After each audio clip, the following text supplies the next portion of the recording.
Chini ya uongozi wa Shule Kuu ya Pwani, shughuli za masomo zimeendelea kama ilivyoratibiwa na ratiba ya shule, huku wanafunzi wakihudhuria mihadhara yao yote kwa wakati, kufuatilia ratiba mbalimbali kutoka kwenye idara husika, hivyo pia wakifuatilia sheria, kanuni na miongozo ya chuo.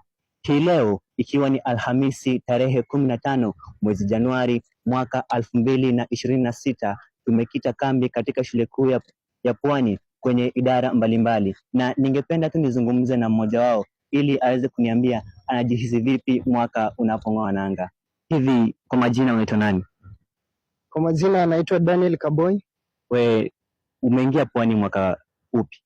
Nimeingia Pwani mwaka wa 2025 intake ya September.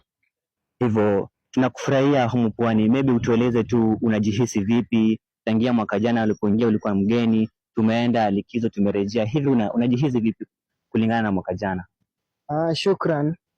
Kulingana na mimi, toka mwaka jana niingia hapa Pwani, imekuwa tu raha kwangu. Nafurahi kukua Pwani tangu nilipoingia mpaka nilipoenda likizo ya Disemba, nikavuka mwaka nikiwa salama, nimerudi nikiwa salama.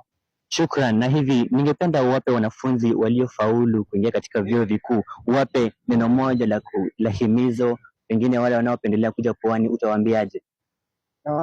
Nawakaribisha sana waingie Pwani University. Ni shule nzuri, shule ya masomo, shule yenye mazingira bora. Naam, asante.